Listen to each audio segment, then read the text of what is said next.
The Wailing Woods. In the small town of Eldermere, nestled in the shadow of the ancient blackwood forest, whispers of forbidden places danced on the breeze like the rustle of leaves. Among the most notorious was the Wailing Woods, a stretch of land where trees twisted eerily, their branches resembling grasping fingers.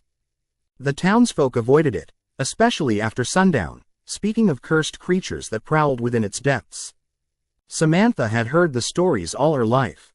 A creature born of shadows and despair, roaming the woods to lure the unwary into its grasp, never to return. They spoke of the echoes of laughter, once innocent, now twisted into wails and cries that haunted the edges of the forest. Yet, as the summer days dwindled, a sense of adventure pulled at her. With her friends, Jason, Mia, and Tyler, she decided to uncover the truth behind the Wailing Woods. They met at dusk, armed with flashlights, a first aid kit, and an unshakable bravado. "It's just a bunch of old wives' tales," Tyler scoffed, though even he couldn't shake the chill creeping up his spine. As they ventured into the thicket, the trees stood like sentinels, watching their every move. The sun dipped below the horizon, casting the woods into a darkly enchanting chaos. The laughter came first, a playful melody that seemed to float through the trees. It echoed off the bark, tantalizingly close, sparking curiosity. "See? Nothing to worry about," Jason grinned, pushing ahead. The air grew thick, the twilight wrapping around them like a shroud, but they pressed on, drawn deeper into the heart of the forest. As they walked, the laughter morphed into wails, each cry a piercing note that sent shivers down their spines. Mia flinched, her face pale under the beam of her flashlight. "Maybe we should turn back," she suggested, her voice trembling.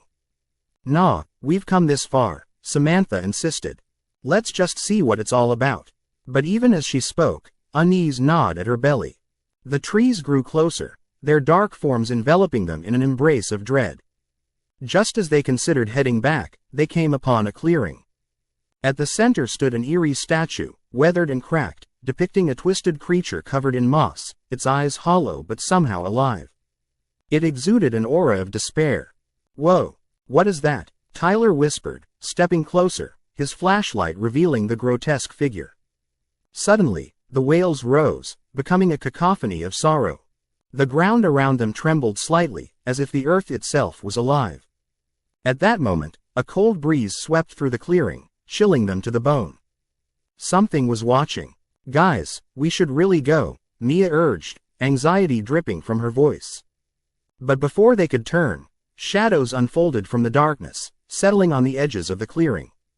The shapes twisted and moved, morphing into indistinct figures with hollow eyes and mouths that opened in silent screams. The air turned heavy, thick with the weight of despair. "There's something wrong with this place," Jason said, backing away, but his feet felt glued to the ground, a primal fear anchoring him in place. Samantha's heart raced. "What do you want?" she shouted into the night, desperately trying to hold onto her courage. The creatures responded with echoing wails, the sound rising higher and higher until it pierced their minds like a deadly shriek. Memories of all who had entered this cursed area flickered in their minds. Lost faces, unheard cries, and the weight of despair. The statues, the ones around them, were not just figures, they were once the souls of adventurers like themselves, turned to stone by the curse of the Wailing Woods. "Run!" Tyler yelled, finally breaking free from the paralysis that gripped him.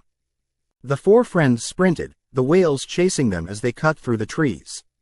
Dark tendrils clawed at their heels, urging them back to the depths of the forest.